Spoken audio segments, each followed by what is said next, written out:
I want to ask you one question. Just one question. Why are you still in Egypt? Why are you still there? I often reflect on Moses as he brought the children out.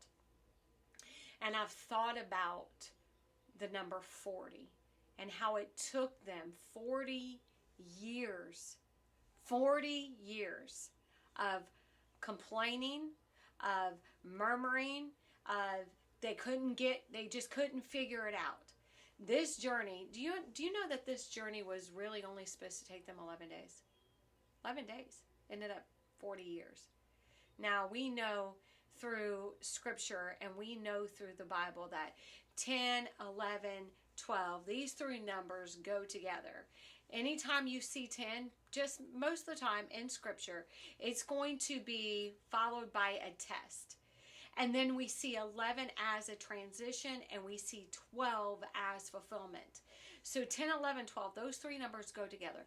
So they got stuck in this place of transition. It was only supposed to take them 11 days, but they couldn't get it figured out. All they did was complain. Moses, why have you brought us out here into the wilderness to die? Moses, at least back in Egypt, at least that we had food, we had raiment, we had our needs supplied. So they thought. They were in complete, utter bondage. And you know, I've often thought about how did they not recognize that? Because it's all they knew. It became familiar to them. And when things become familiar to us, it's much easier for us to go back to what's familiar than forging a path in front of us and blazing a trail. See, when Moses brought the children out of Egypt, Canaan was just ahead. Canaan was just in sight. I've often said you've got to keep Canaan land in front of you before you can ever completely escape Egypt.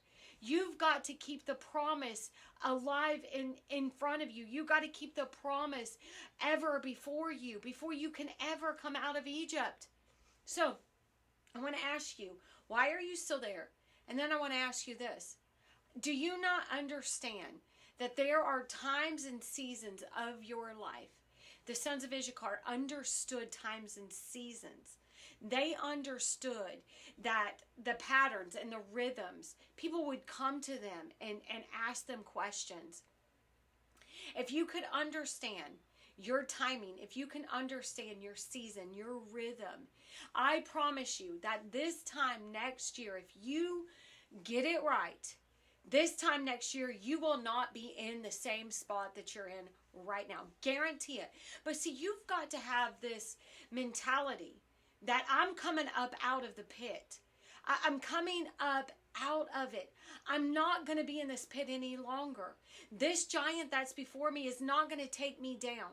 I am going to be the first generation of you fill in the blank. I'm the first generation of many things in my family. And I've often, read it and heard it quoted. The first one always through the window gets the bloodiest.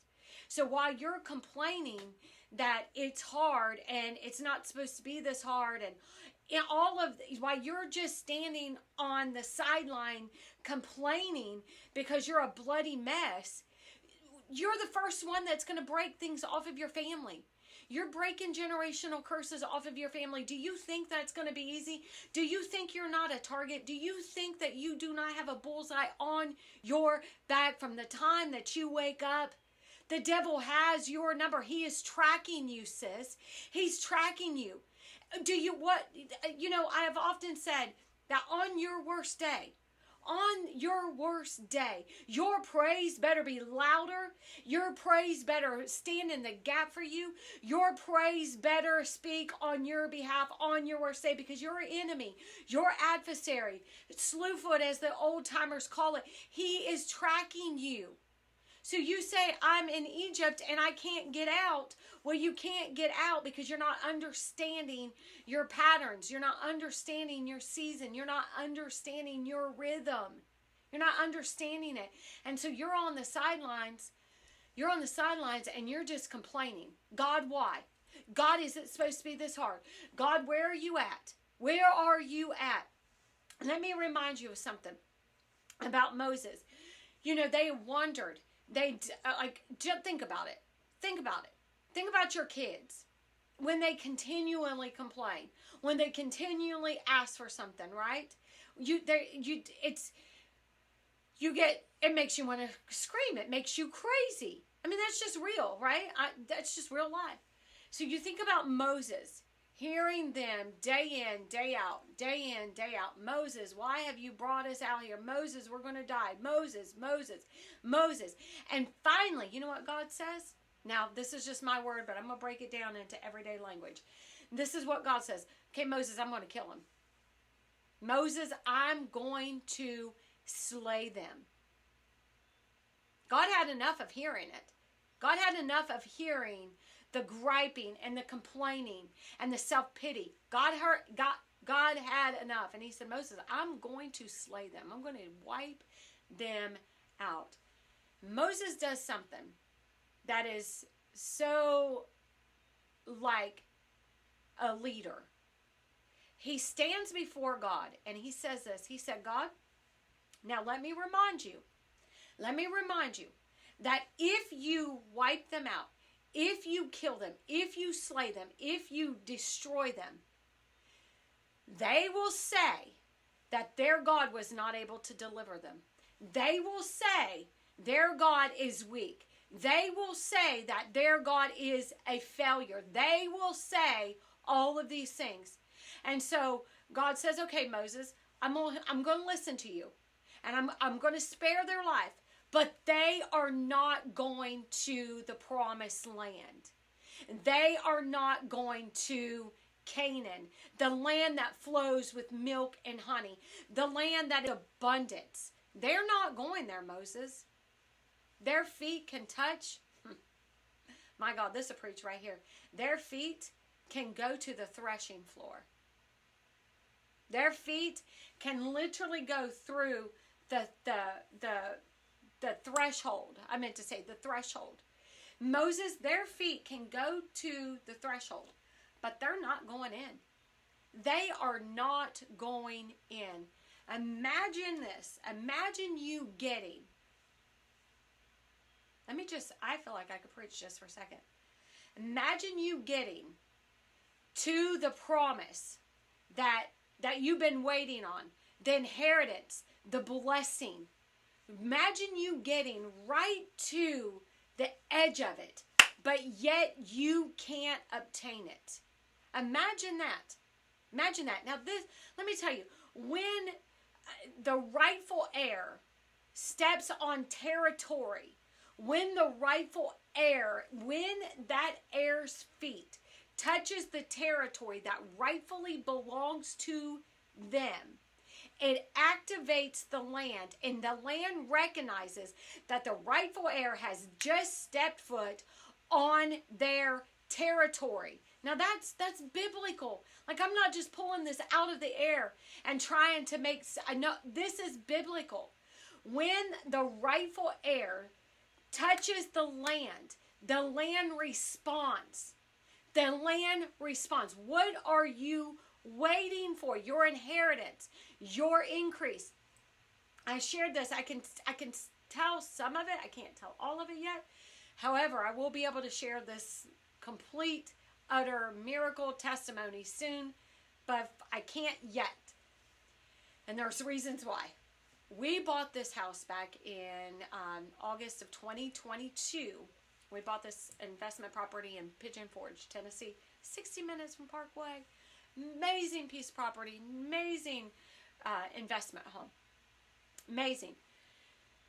Couple months after we bought it, so maybe October, somewhere around there, November, somewhere around there, I was sitting at the kitchen table.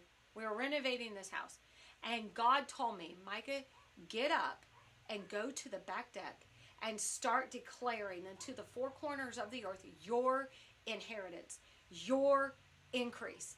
Now, at the time, I had no idea what was going to happen months later. Had no clue at all. Zero. I just have enough sense And I have enough radical obedience over my life that I understand when God says move, I move. I don't question. I've been doing this too long, and I don't question. When he says, Micah, you go speak, you go speak. You go say it, you go say it. You go deliver it, you go deliver it. You give, you give. And I can tell you testimony after testimony after testimony of the fruit of that obedience. However, so I go to the back deck, and I am speaking into the four corners of the earth, and I am declaring my increase, my inheritance. I'm speaking it. I'm calling down heaven. I am decreeing whatever the Lord had me to decree. I was saying it, right? I was saying it. Well, months later, probably, let's see, maybe December, January, February, 4 or 5 months later, I understood why God had me do that. Because, like I said, I can't go into it, but I want to go into some of it. I 100% know that my feet landed on my territory that rightfully belonged to me. It was my territory. It was mine. And when my feet landed at this property, when my feet landed there, the land recognized this is the rightful heir, my God, to this property. This is the rightful heir. And so in due season, I'll be able to share what that was and how miraculous the outcome to all of this is. It's so miraculous.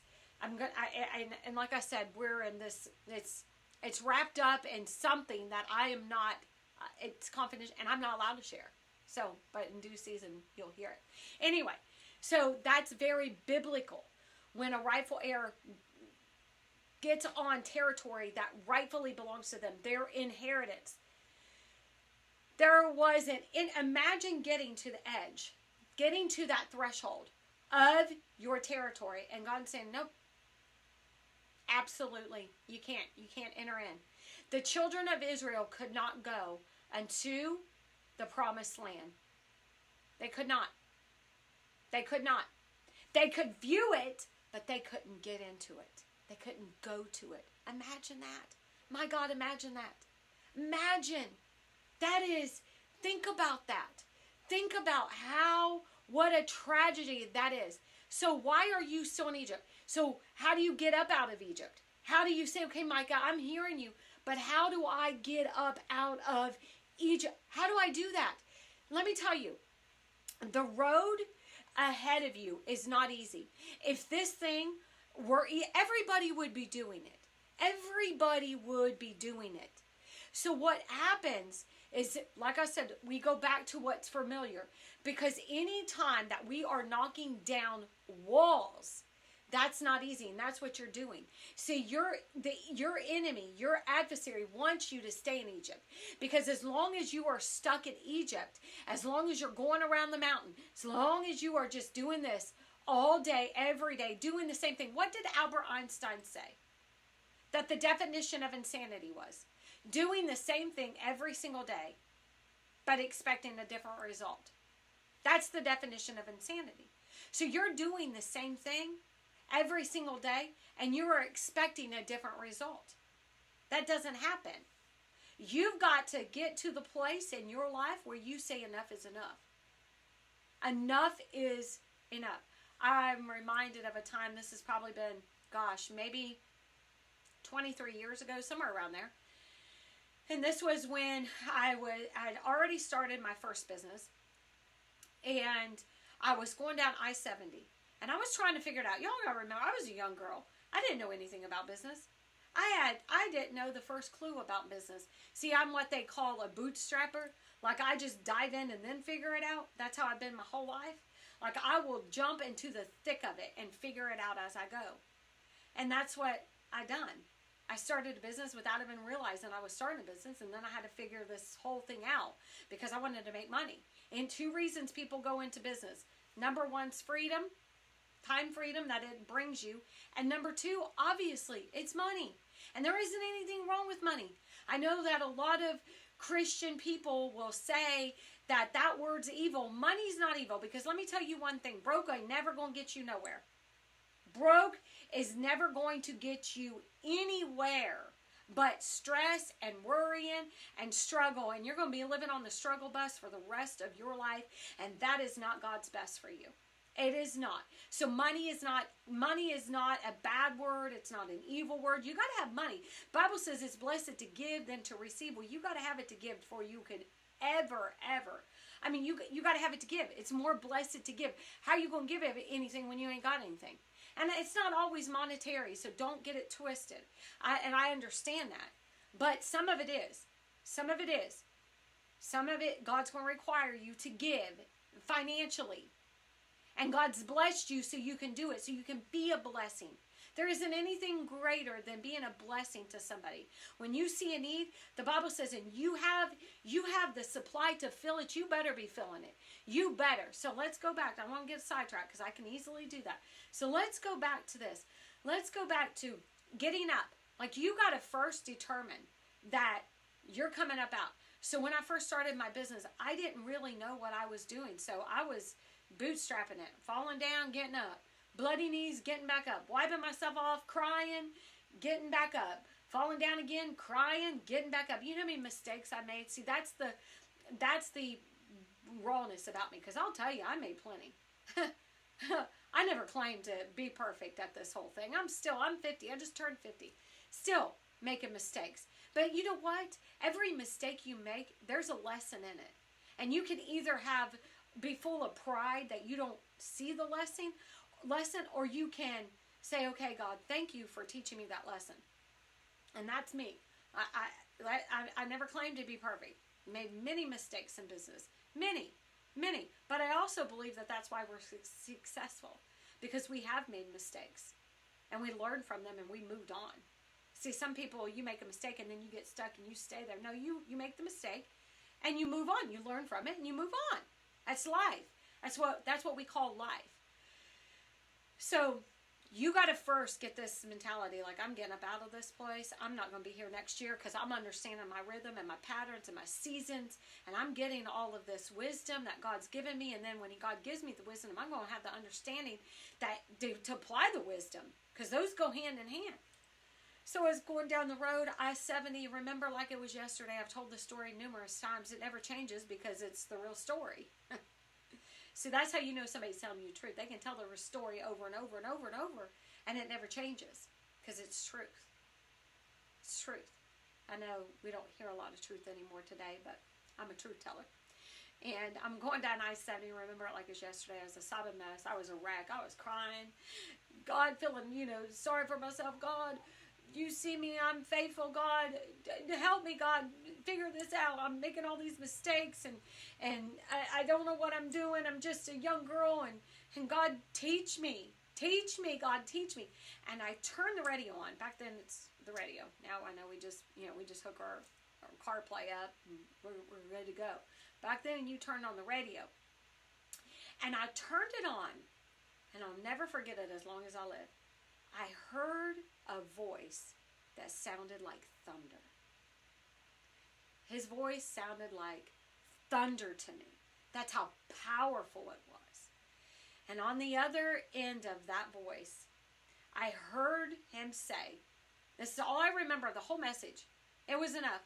When broke people get tired of being broke, they do something about it.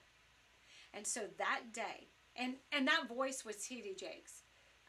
I've often said, I can't wait. I cannot wait. It's on my bucket list. I know I'm going to meet him one day. There's no way that God's not going to let me meet him. He was the one who changed the trajectory of my business, my first business, and it went on. My business has gone on. It's very successful. You can go, actually, there's a podcast that we talked about our family business, but that's not what I'm all about. So that business, it's still alive today, still successful, all the things. So his voice sounded like thunder. And all I heard out of that was that. When broke people get tired of being broke, they do something about it. That day, it sparked a fire down in me that's never went out. It lighted something down in me that I didn't know was there. That's why the power of words is so important. Every preacher, evangelist, teacher. And you say, well, I'm not a teacher. Yeah, you are a teacher. Are you a mother? You're teaching your children. And your children are listening to the words that you speak. And you better be speaking words over them that will forever change their life. Because one voice is all it took for my whole life. That whole day shifted for me. Something shifted in the atmosphere, and I didn't even know it shifted. And so I told God that day, okay, God, I'm hearing you. I've been on my faith journey for, several years at that point. And I told him, I said, I'm hearing you, Lord. I'm hearing you. And if you will teach me, give me the wisdom and then the understanding to apply the wisdom, I promise you all the days of my life, this is my words I said to him that day, all the days of my life, I will give you glory. I will take none. I will take none. And I told him that day when I partnered with him, there's room for one spotlight, and that's you. And I don't want in the spotlight. I will tell the story. I will tell my testimony, but I don't want in the spotlight because it doesn't have anything to do with me. People say, my God, how was your business so successful? All I can tell you is this: I partnered with the best business partner that you could ever have, ever, ever, ever. He's still my business partner today. Every business that I've started, it's been because he's my business partner. I don't make a move without praying about it. I don't make a move without getting an answer and a green light. If I don't get an answer from my business partner, I don't make a move. I just don't. And that's been the rule of thumb in my life. And so when we have the best business partner, you have favor that rests upon your life. And I understand that the favor of God rests on my life. And I don't take that for granted. I understand that his favor rests highly on my life. And then number two, these are the things I used to say. And then the second thing, all I did was I got up every day and was willing to work. I'll outwork anybody. I know that for certainty. I could outwork, because when you are going in the power of God, when you're going on his strength, it's not my strength. I remember I'd leave, this is for real, like I'm not making this stuff up. I would leave my house before it was daylight. And in the beginning, when I was building my business, I would get home and it'd be getting dark. I would be so tired. And then get up and do it all over again. There were days I didn't know how I was going to do it. I didn't know how I was going to get up out of the bed. I did not. And I mean, that was for years. And then finally, it just took off, this momentum. And so when you say, my God, I'm stuck and I can't get out of it. Yeah, you can get that. That's just an excuse. It's just an excuse. Anybody can get out. Anybody can get out. What giant is in front of you? What's the giant in front of you? Take it down. Take it down. God said, I give you power and authority. We are the only creatures on the face of the planet that God not only has given the power, but he has given the authority. Whatever's in your way, you have the power to bulldoze it down. Whatever is standing in your way, you have the power to bulldoze it down. Don't you let the enemy knock you out of your inheritance. Don't you get right to the threshing hold and you can only view your inheritance, your territory from afar. That's not God's best for you. He wants you to walk into your promised land. He wants you to walk into the fullness of all he has for your life. So you have the choice. See, I preached a message this time last year. We have the power of choice. The choice is ours. It's up to us. We can stay stuck. If you don't want to be the first generation to do things in your family, so be it. So be it. If you don't want to break stuff off your family chain, so be it. If you don't want to be the first millionaire in your family, so be it. If you don't want to be the first entrepreneur in your family, so be it. If you don't want to be the first preacher in your family, so be it. The choice is yours. It's the power of choice. But as for me, I'm going to walk wherever God tells me to walk. I'm going to take my territory that God is rightfully mine. And that's another thing. When you show up on territory that rightfully belongs to you, you'll know it. You'll know it. When I was sitting at that table, God said, move now, and I did. I didn't question. It was funny. My husband came out of the shower, and I'm back on the back deck, like I'm just with my hands in the air, like I'm declaring. And he's like, what are you doing? He's used to me by now, you know. He's used to it. He said, what are you doing? I said, I don't know. I'm just doing what God told me to do. And now, woo! On the other side of that, now we know, and now the fam's saying, oh my goodness, thank God that you did that. Thank God that you declared our inheritance, our increase, because this house is attached to it, literally attached to it. So I'll come back and do another one once all of what's happening currently completely takes place, and we'll be able to close this chapter. However, all right, I hope this helped you. Many blessings, and remember, get up out of Egypt. You have the power of choice. It's up to you.